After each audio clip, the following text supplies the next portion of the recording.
Sen normalde gezi için mi geldin? Gezmek. Değil mi? Tek başına. Yok.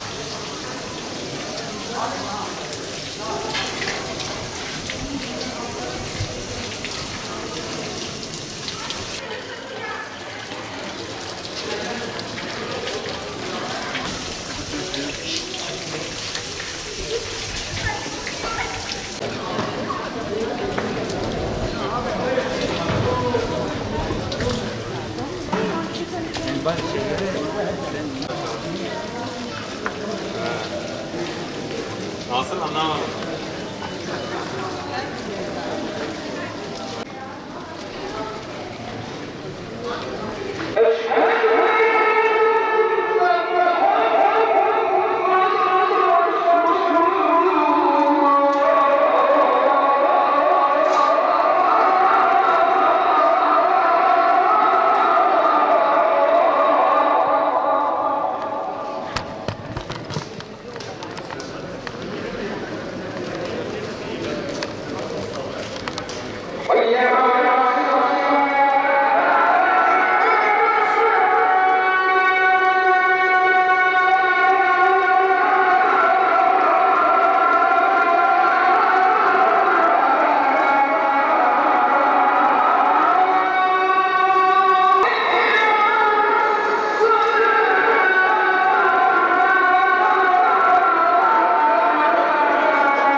Haziran 2020 tarihinde ezan platformu tarafından kutlanmaya başlanan ezan bayramı kutlu ve mübarek olsun.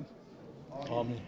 İslam'ın şiarından olan ezan 622 yılında 15 Haziran günü Bilal-i Habeşi Efendimiz tarafından okunmuş. Bugün 1399. yıl dönümüdür. Bugünü ezan platformu olarak, ezan bayramı olarak anmaya devam edeceğiz. Geçen sene Ulu Cami'de başlayan bu hayırlı anma bu sene ülke sathına yayılmış olup Anadolu'nun birçok beldesinde şu anda anılmaktadır. Ümmet-i Muhammed'e, insanlığa mübarek olsun. Kutlu olsun. Ezanda kurtuluşa gelin diye bir çağrı var. Allah cümlemizi kurtuluşa erenlerden eylesin. Amin. Tekbir ile başlayıp tevhid ile biten ezanın şu orijinal haliyle kıyamete kadar kaim, daim olsun Allah'ım. Amin.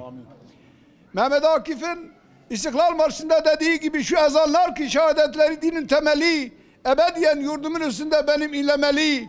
Şu minarelerden ezanımızı dindirme Allah'ım. Amin.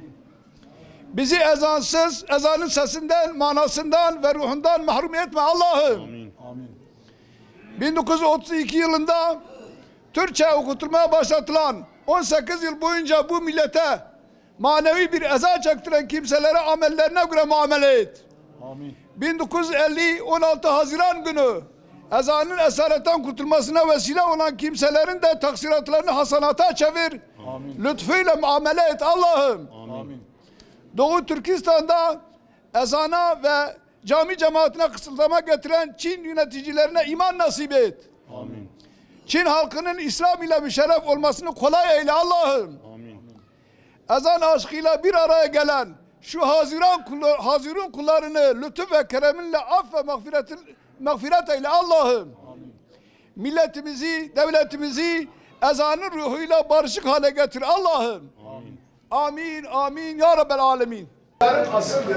Her fırsatta o güzel sesinizle ezan-ı şerifi zaman zaman okuyup ya Rabbi insanın gönlünü kazanır.